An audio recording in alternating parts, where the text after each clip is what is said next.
Sarah's lifetime was 127 years. The years of Sarah's life were all equally good. She enjoyed the advantages of old age in her youth and the advantages of youth in her old age. Furthermore, she retained the youthful beauty that she had miraculously regained before conceiving Isaac until her final days, and she died completely righteous, untainted by sin. Word reached Sarah about the binding of Isaac. The shock of Abraham's attempted sacrifice of her son coupled with the relief of hearing that he was spared was too much for her to bear, and she died. Thus Sarah died in Kiryat Arba, the city of the four, which is Hebron, in Canaan. Hebron was also called Kiryat Arba because of the 4 giants who lived there, the 3 brothers Achaman, Sheshai, and Talmai, and their father. The name also refers prophetically to the fact that it was to be the resting place of 4 eminent couples: Abraham and Sarah, Isaac and Rebekah, Jacob and Leah, and Adam and Eve, who were already buried there. During Sarah's lifetime, 3 ongoing miracles occurred in her merit. The oil lamp in her tent would remain lit from one Friday to the next, even though it only held enough oil to last one day. Even a small amount of the bread she baked would suffice to satisfy hunger, and a cloud, which is a physical manifestation of God's presence, would constantly hover above her tent. When she died, these miracles ceased. Abraham heard of his wife's death and came from Beersheba to eulogize Sarah and to weep for her. The Hittite inhabitants of Hebron all left work and also came to pay their last respects to Sarah. Abraham rose from the presence of his dead wife, and he spoke to the Hittites in these words: "Your nation presently rules over this part of Canaan. I, being of a different nationality, am a foreigner, and only a sojourner among you. I therefore ask you, as a private resident, to allow me to purchase a piece of property that I can make into a family burial ground within the territory you control, so that I can bury my dead wife from my presence. I will legally purchase only the private rights to this piece of property, while you will still retain national rights over it. On the other hand, if you refuse my request, you are thereby violating God's purpose in having given you temporary control of the land and therefore forfeiting your stewardship of it. I will thus take it as sign that the time has come for God's well-known promise to grant me this entire land to go into effect. In this event, I will assume national ownership over the land as well and legally appropriate the property in this manner. However, I prefer to buy it, because only then will my ownership be absolute and incontrovertible." The Hittites replied to Abraham, saying to him, "Listen to us, my lord. You are a prince of God in our midst. Honor us, therefore, and bury your dead in the choicest of our burial sites. No one among us will deny you his burial site to bury your dead." Abraham rose, and he bowed down to the people of that region, the Hittites. He spoke to them and said, "I appreciate your offer, but I want to purchase my own property and designate it myself as a family burial ground. If it is really your will that I bury my dead from my presence, listen to me, and entreat Ephron son of Tzokah on my behalf. Let him grant me the cave of the Machpelah, Dubbling, which you all originally owned jointly, but which now belongs to him alone, and is located at the edge of his field."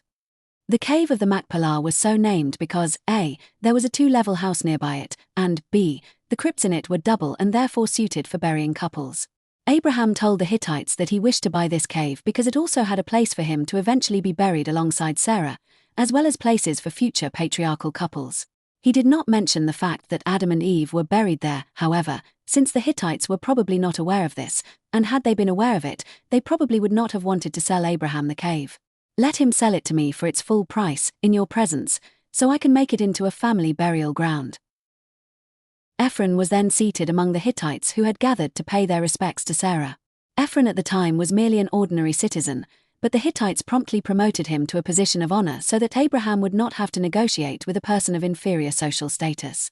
Ephron the Hittite replied to Abraham in the presence of the Hittites, so that all who came to the city gate, where they had all gathered, could hear.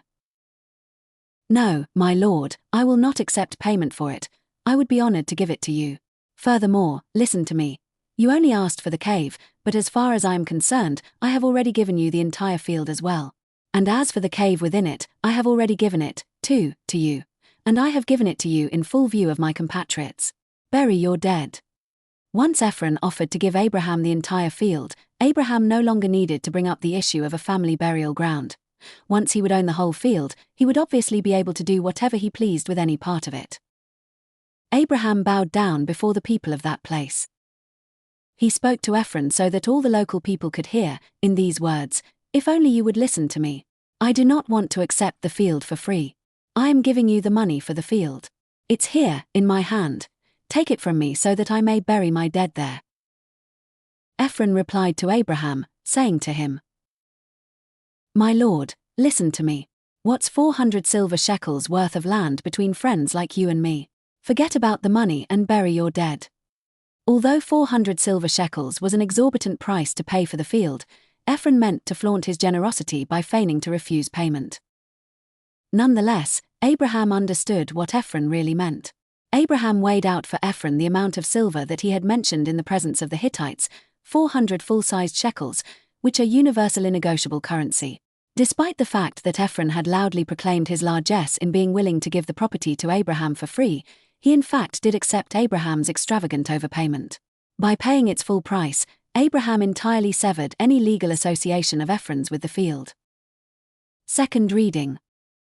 Ephron's field of the Machpelah, which faced Mamre, the field, the cave within it, and every tree within its perimeter, was thus confirmed as Abraham's purchase publicly, in full view of the Hittites and of all who came to the gate of his city, thereby making the purchase incontrovertible. When Abraham purchased them, the status of the field and the cave rose from that of a commoner's property to that of a noble's. Once Abraham purchased the field and the cave and thereby a. completely disassociated Ephron's name from them and b. elevated its status to that of royal property, he buried his wife Sarah in the cave of the field of the Machpelah facing Mamre, which is Hebron, in Canaan. In order to show proper respect for Sarah, Abraham wanted to bury her in the field of a noble, rather than in that of a commoner. The field and its cave were thus confirmed as Abraham's property by the fact that he designated the cave in accordance with his intention in buying it, as a burial ground, purchased outright and unequivocally from the Hittites through Ephron. The engagement of Rebekah. 3 years later, in 2088, Abraham decided it was time for Isaac to marry Rebekah. By this time, Abraham was 140 years old. Even though he was old, and maturity tends to breed benign nonchalance, Abraham continued to deeply internalize his experiences. God had blessed Abraham with a son in his old age worthy of becoming his successor, and this son was everything to Abraham. So he felt deeply responsible to guarantee the perpetuation of his line in order to ensure that the divine mission to which he had dedicated his life would continue. He said to his servant Eliezer, the elder member of his household who was in charge of all that he owned, "I want you to swear to me." In order for this type of oath to take force, the person taking the oath must hold a holy object while swearing. The only physical object so far that has been sanctified, by virtue of it having been the object of an explicit commandment from God, is my reproductive organ, which he commanded me to circumcise. Therefore, place your hand under my thigh for this purpose. And I will bind you by an oath to God. Ever since coming to this land, I have been working successfully towards making its inhabitants aware of the existence of God and his involvement in human affairs. In their eyes, therefore, he is now not only the God of heaven but also the God of the earth. Nonetheless, they have not yet sufficiently internalized this awareness for it to have changed them for the better in any profound way. It still remains mere lip service for them. Therefore, I adjure you not to take a wife for my son from among the daughters of the Canaanites in whose midst I live. Instead, you must go to my former land, to Choran, the place where my family still lives, and take a wife from among them for my son, Isaac. Even though I have been away from my family for 65 years and the distance has prevented me from influencing them directly, they are nonetheless scions of the royal, firstborn line of Shem, and have inherited its aristocratic upbringing, noble gentility, and family traditions and teachings. The servant said to him, "Perhaps the woman will not wish to follow me to this land. Shall I take your son back to the land from which you departed? After all, if you prefer that I take a wife for Isaac from among your family members rather than from among the people whom you have been influencing and living with for the past 65 years, then it should not matter where the couple live afterwards." Abraham said to him, "Be most careful not to take my son back there. True, I would prefer my future daughter-in-law be of my family's lineage. But lineage alone does not suffice. When she and my son marry, they must grow together in a fitting environment, which is not to be found anywhere else but here. Although it is true that the people of this land only pay lip service to God's involvement in human affairs, at least they do that. In contrast, the people where I used to live consider God as only the God of heaven. Although I did convince them of his existence, I did not succeed in convincing them that he is involved with human affairs. This was how they conceived of God when he took me away from my father's house in Choron, and all the more so when he took me away from the land of my family, Ur of the Kasdites, and this how they still conceive of him. Moreover, God spoke concerning me, and even swore to me in the covenant between the halves, saying, To your offspring will I give this land, clearly indicating that my son should remain here. I am therefore confident that he will send his angel before you to orchestrate events to your advantage in advance. With his help, you shall take a wife for my son from there. But, despite all this, if the woman does not wish to follow you back here, then you shall be absolved of this oath of mine, and may seek a wife for my son from among the daughters of my local confederates, Aina, Ishkol, and Mama. Although they are not my relatives, they are distinguished leaders and monotheists, and this way the couple can remain under my tutelage. In the final analysis, environment and education are more crucial than pedigree. In any event, do not return my son to there, even though I foresee that his son will indeed return there for a time. Eliezer had a daughter of his own, and suggested that Abraham consider her as a wife for Isaac, rather than considering a daughter of Aina, Ishkol, or Mama. Abraham told him, however, My son is blessed, and you, being a descendant of Canaan, are cursed. The accursed cannot unite in marriage with the blessed. So the servant placed his hand under the thigh of Abraham, his master, and swore to him regarding this. Third reading. Abraham wrote a document transferring ownership of all his property to Isaac, and gave it to Eliezer to show the prospective bride's family. Besides making Isaac into a very wealthy man, this proved Isaac's worth in Abraham's eyes, since left nothing for any of his other children. For both these reasons, the bride's family would be eager to have her marry Isaac. When Abraham wrote the document, he was faced with a quandary over how to date it. On the one hand, he did not want to use the date he wrote it, for that would transfer his estate to Isaac before it was necessary, since it is a 17-day journey from Hebron to Choron, and he knew that the Torah enjoins us to take prudent care of our wealth. On the other hand, he did not want to postdate the document, since doing so poses some legal problems, and he always took care to do everything in the most meticulous way possible. Abraham therefore opted to date the document with the date Eliezer left. The servant then took 10 of his master's camels, which were distinguishable from camels belonging to other people by the fact that Abraham always muzzled them to prevent them from grazing in other people's fields, and a number of men with him, and set out, that same day, with a document listing all his master's wealth and affirming its transfer to Isaac in his hand. He rose up and made his way to Aram Naharaim, Aram of the two rivers, i.e., between the Tigris and the Euphrates, to Choron, the city where Nachor, Abraham's brother, had settled. Although Nachor had not accompanied Terach and Abraham when they moved to Choron from Ur, he later followed them there.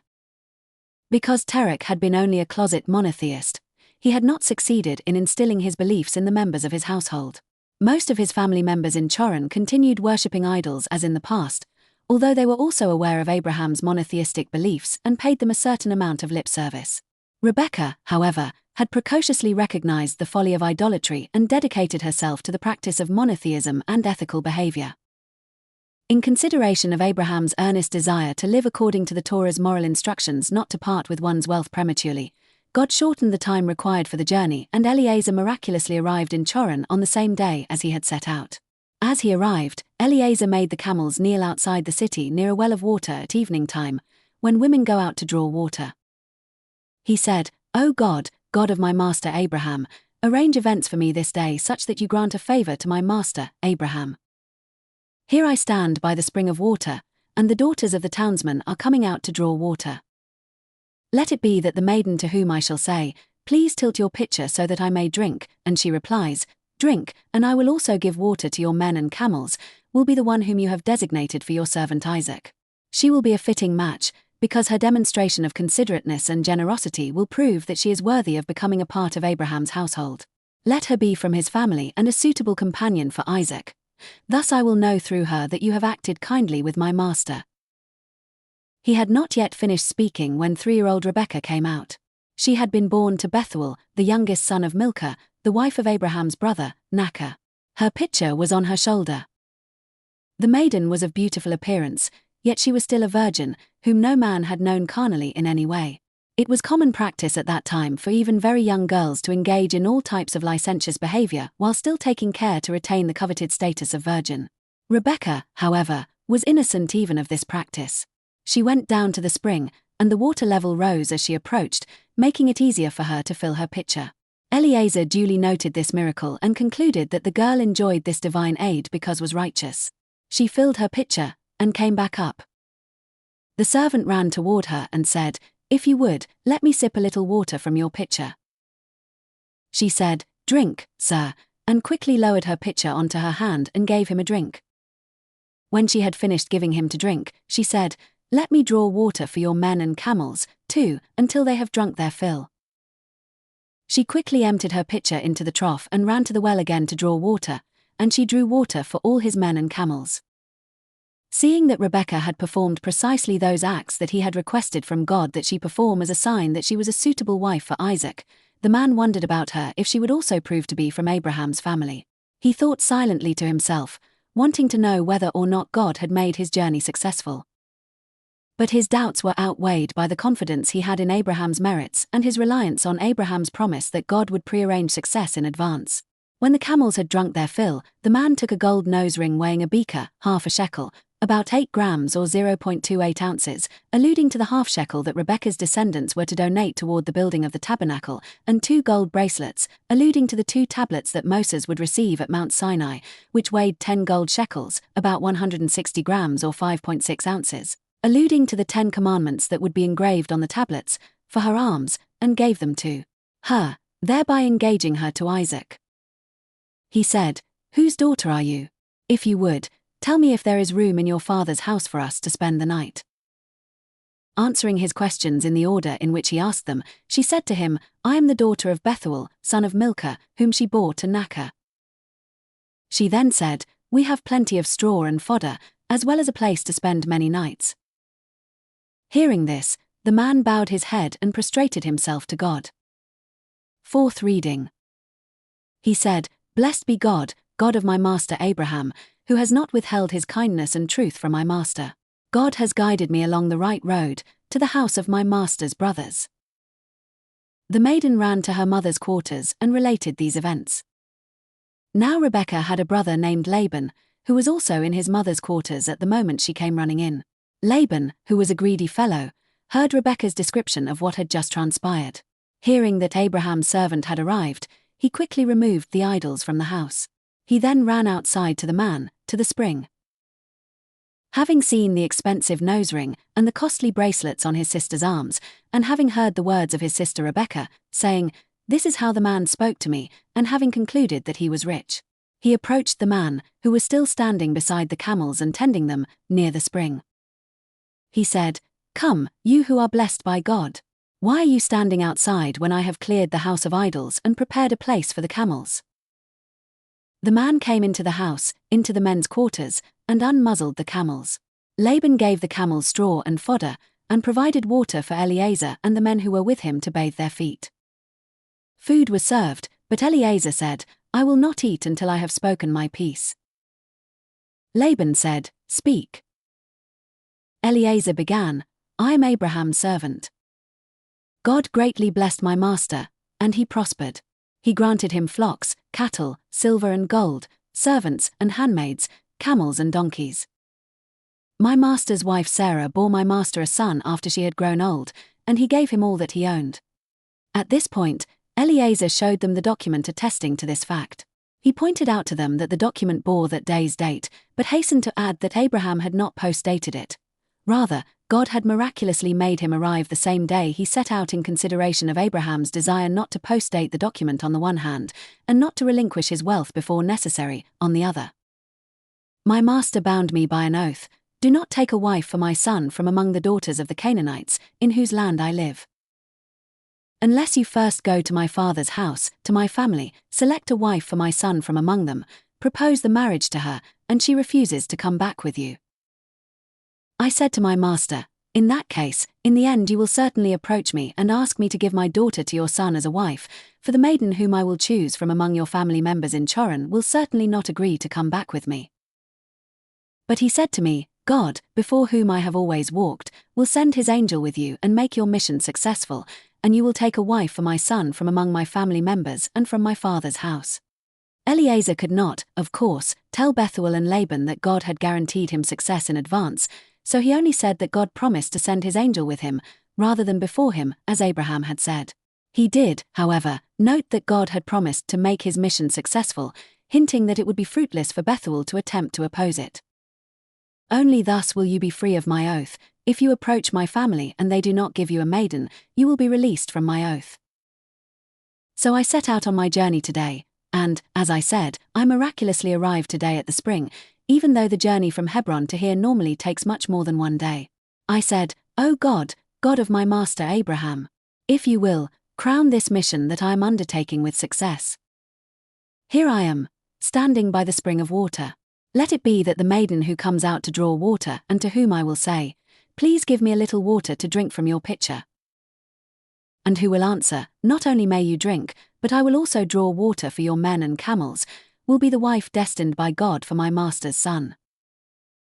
I had not yet finished speaking to myself, silently in my heart, and there was Rebekah coming out, with her pitcher on her shoulder. She went down to the well and drew water. I said to her, Please give me a drink. She immediately lowered her pitcher from her shoulder and said, Drink. I will also give water to your men and camels. I took a drink, and she also gave my men and the camels water. I questioned her and said, Whose daughter are you? She said, I am the daughter of Bethuel, son of Nachor, whom Milcah bore to him. I then placed a ring in her nose, and bracelets on her arms. Actually, Eliezer had given her the jewelry before asking who she was, but he changed the sequence when he related the events to her brother and father so they wouldn't wonder how he could have given her gifts before he knew her identity. I bowed low and prostrated myself to God.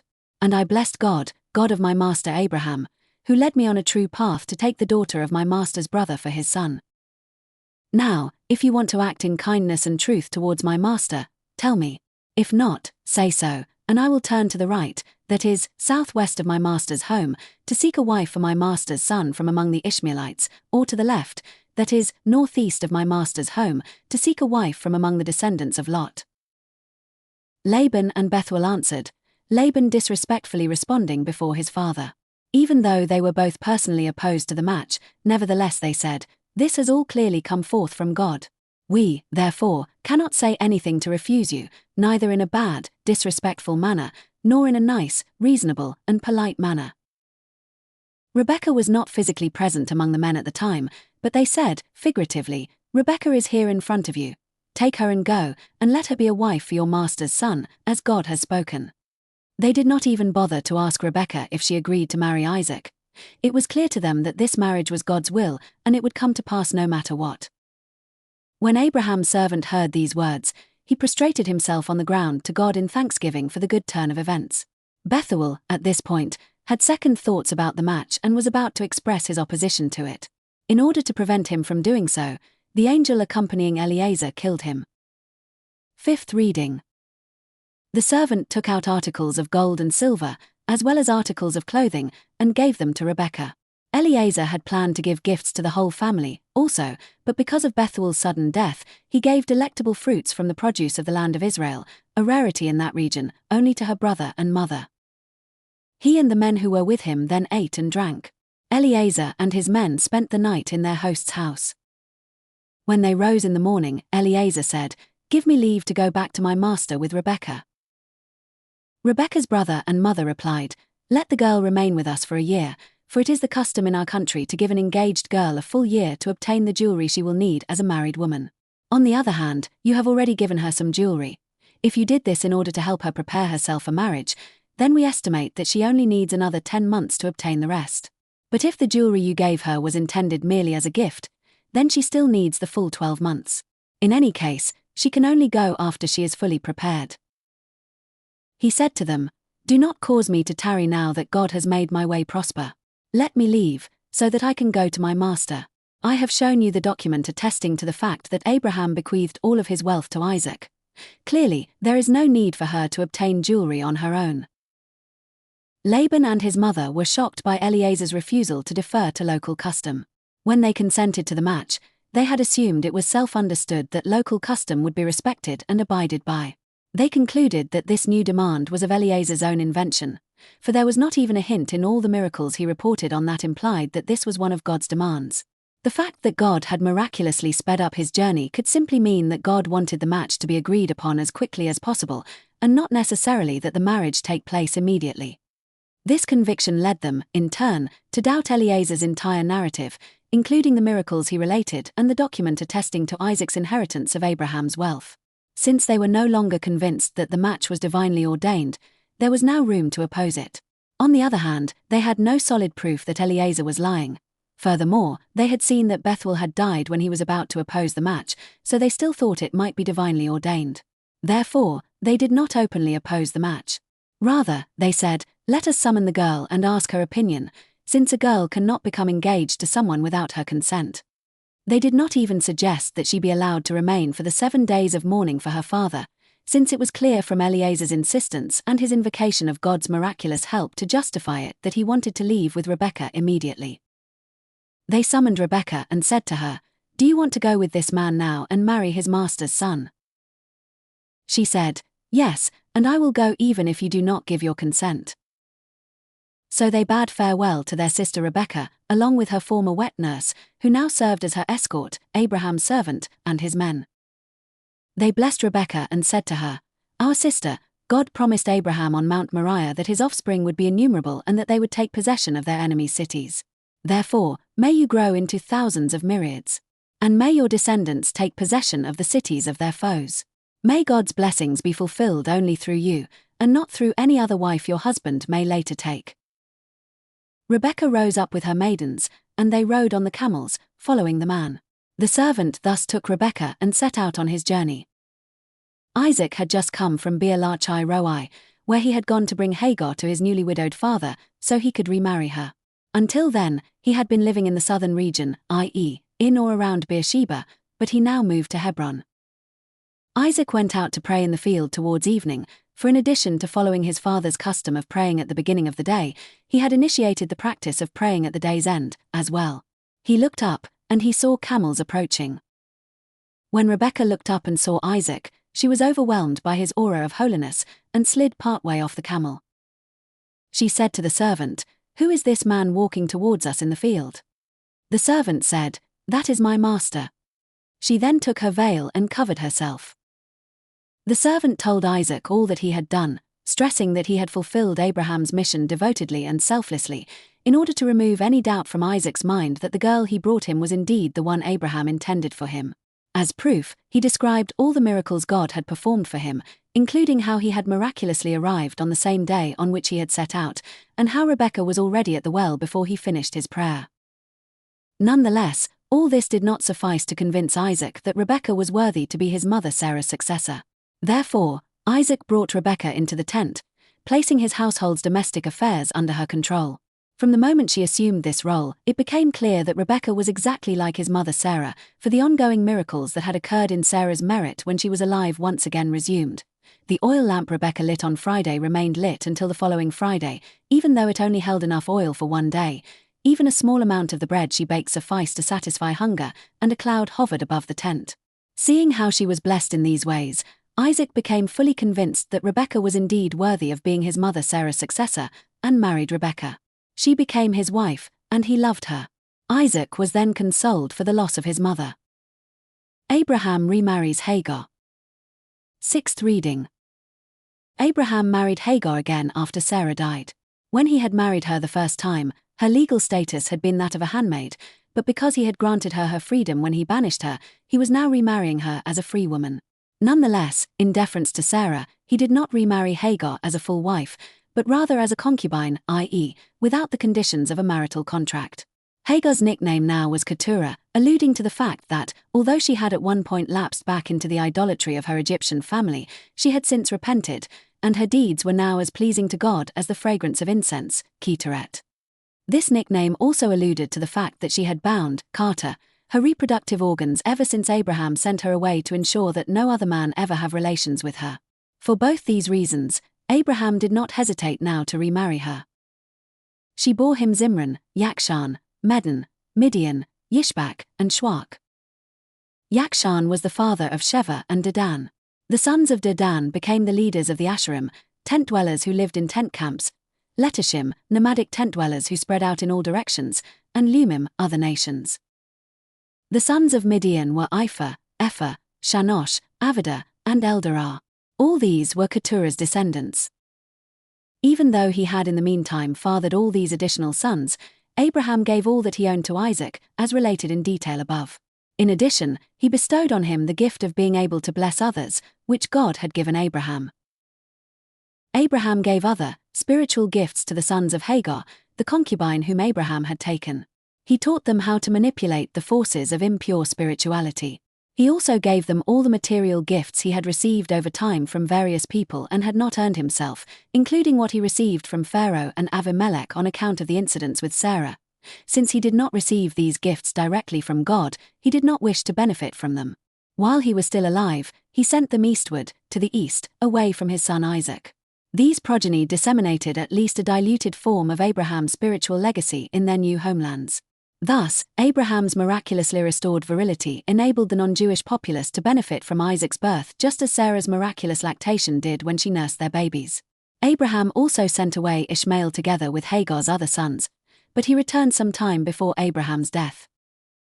Abraham's death. These, then, are the days of the years of Abraham's lifetime. He lived 5 years. He retained the youthful virility that he had regained before conceiving Isaac until his final days, and he died completely righteous and untainted by sin. Abraham breathed his last and died in the year 2123, in good old age, seeing all his descendants remain loyal to his ideals, as he was promised, mellow and content, and he was gathered to his people in the afterlife. His sons, Isaac followed by Ishmael, buried him in the cave of the Machpelah, in the field of Ephron son of Tzokar the Hittite, facing Mamre. Ishmael, in deference to Isaac's preeminent status in the family, respectfully allowed him to lead the burial procession. The field that Abraham purchased from the Hittites is thus where Abraham and his wife Sarah were buried. After Abraham died, God blessed Isaac, his son, in order to console him in his mourning over his father. Although God had granted Abraham the power to bless other people, Abraham himself was afraid to bless his son Isaac because he foresaw that Esau would come forth from him. Therefore, God himself blessed Isaac, Abraham's son, with good health and longevity.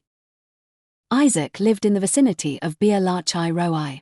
Ishmael, in the meantime, moved back to the Paran desert. After Abraham died, he was no longer protected by Abraham's merit and was harassed by his enemies. The line of Ishmael. 7th reading. Having recorded Abraham's death, the Torah now describes how God fulfilled his promise of making Abraham's 2 principal sons into great nations. Abraham's offspring can be categorized into 2 distinct classes: the highborn sons, Isaac, from his wife Sarah, and Ishmael, from Hagar when she was Sarah's handmaid, and the lowborn sons, the sons he fathered with Hagar in her status of concubine. Both of Abraham's 2 highborn sons were righteous enough to remain part of his household, Isaac throughout his whole lifetime and Ishmael after he repented and was reinstated, whereas his lowborn sons had to be sent away. In a similar fashion, Abraham's highborn progeny subdivided into 2 classes. The sons of Isaac followed in the footsteps of their grandfather Abraham's highborn sons, one choosing to remain in the fold and one founding a line that opted to sever itself from Abraham's spiritual heritage, whereas the descendants of his son Ishmael imitated the behavior of Abraham's lowborn sons by severing themselves from Abraham's spiritual heritage. The Torah therefore now contrasts the family histories of Abraham's 2 highborn sons, beginning with that of Ishmael. The following are the descendants of Ishmael son of Abraham, whom Hagar the Egyptian, Sarah's handmaid, bore to Abraham. These are the names of Ishmael's sons in order of their birth: Neviot, Ishmael's firstborn; Kedar, Adbel, Mivsam, Mishma, Duma, Massa, Chadad, Tema, Yetor, Naphish, and Kedma. These were the names of Ishmael's sons, and these names were given as well to their open towns and their strongholds. There were 12 chieftains for their nations, in fulfillment of God's prophecy to Abraham that he would grant Ishmael greatness. These are the years of Ishmael's life, 137 years, when he breathed his last and died, in the year 2171, and was gathered to his people. The fact that Ishmael repented of his earlier wickedness did not suffice to bring his descendants up to par with those of his brother Isaac, neither in spiritual excellence nor in physical prowess. Isaac's son Jacob never suffered a lapse in righteousness during his entire lifetime. He retained his youthful physical strength well into adulthood, and he enjoyed all the advantages of pedigree, which Ishmael did not, because of his mother's servant status. Ishmael therefore did not inherit the spiritual leadership from Abraham. Ishmael's descendants dwelled in the area between Chevilah and Shur, which borders on Egypt, all the way to Assyria. He dwelt throughout the area of all his brethren.